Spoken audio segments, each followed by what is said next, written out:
Napanganga. Kitang-kita nyo kung gaano siya nabighani noong lumampa na si CJ Opiasa doon sa presentation show ng Miss Grand International. Kitang-kita nyo yung facial expression nyo as in di ba? Kaya ang masasabi ko dito is impressive talaga yung performance ni CJ Opiasa. Kaya ulitin ulit natin yung video.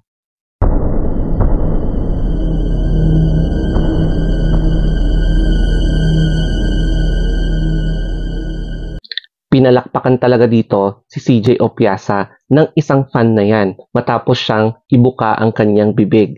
So, ibig sabihin nito, kahit na ang daming nagbabash sa Pilipinas sa mga ibang foreign countries, lalo na sa mga kapitbahay natin, hindi talaga maikakaila na malaki ang respeto nila sa mga pinapadala nating mga candidates sa international beauty pageants.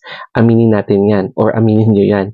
Kasi nga, grabe yung training natin dito and part na rin kasi ng kultura ng Pilipinas ang pageantry for I think more than 100 years. Ito naman yung audience view ni CJ. Makikita natin na hindi siya masyadong nagpagaslaw. Hindi niya pinakita yung talagang totoong siya na super rampage talaga on stage. Nilalamon niya ang buong stage and pinapakita niya talaga yung full confidence power niya. Pero since naka-gown siya dito, pinakita niya yung importansya ng elegante. Yung pagiging elegant sa stage, wearing that golden gown. So, napaka-finesse, napaka-flowy, parang ang gaan panoorin si CJ dyan. Tapos, napaka-cutesy, napaka-demure, mga eksenang ganyan. And pinakita niya na kaya niyang maging controlled. Alam mo yun, yung hindi masyadong magaslaw sa stage. And ganyan nga yung aura niya na pwede naman siya maging ganyan sa stage, hindi yung nakilala natin na super very Latina style na pagrampa. Pero tignan na lang natin sa swimsuit kung aarangkada yung totoong pasabog niya sa pasarela. Pero again, disclaimer, wag muna tayong umasa ng sobra kasi masasaktan talaga tayo pagdating sa huli, lalo na kapag hindi dumating yung outcome na gusto natin mangyari. Pero it's okay na suportahan natin yung mga delegates ng Pilipinas sa international pageants, pero wag sobrang umasa. Sa mga nagsasabing, ayan ka na naman, todo vlog about kay CJ tapos hindi pala siya mapapasok. Yung mga ganong kataga, kaya uunahan ko na kayo, wag kayong mag-expect ng sobra. May nasagap akong information regarding sa judging doon sa Miss Grand International and galing mismo sa bibig ni Nawat.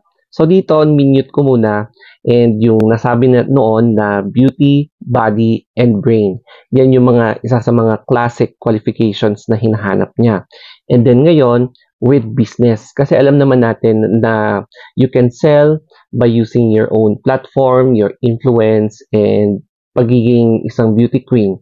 Tapos, ang isa pa na nasagap ko is all about yung sa judging, paglapag pa lang ng candidates doon sa venue until hanggang matapos yung pageant. Tapos, yung sinasabi niya na judging panel, medyo hindi masyadong reliable kasi titignan lang nila yung mga candidates in just a few hours.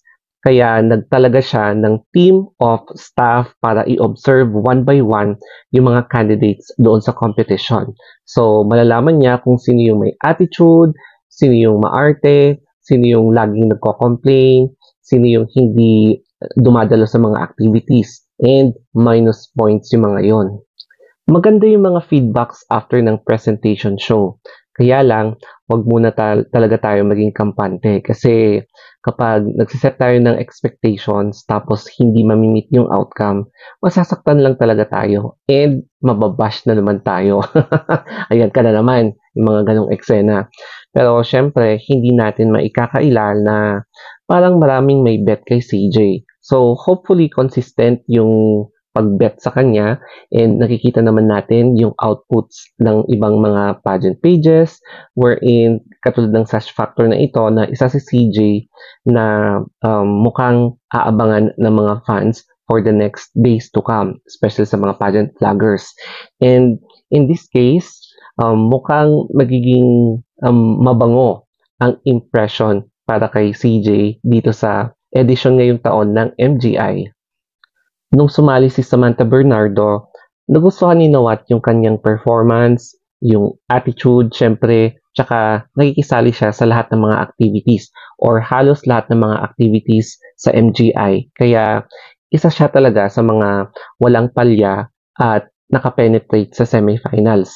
So, I hope na or we hope na CJ will also study kung ano yung pwede niyang i-adapt na ginawa ni Samantha Bernardo and pwede niyang ulitin muli para magkaroon siya ng magandang impression, hindi lang para sa mga pageant vloggers, spectators, kundi pati na rin sa mga staff, including Nawat sa MGI this year. Ito nga pala yung isang part na hindi pinakita sa Grand TV, yung audience view din na rumarampa lahat ng mga candidates. So, sino nga ba sa tingin mo ang nag-stand out? So, for me, ang ilan sa mga nakita ko ay Peru. Nagustuhan ko yung presentation ni Peru. Napaka-finesse niya and ang galing niyang rumampa. Tapos, Spain, and then yung mga kapitbahay ng mga Latina countries na Colombia, tapos Venezuela, yung mga tatak nilang pasarela.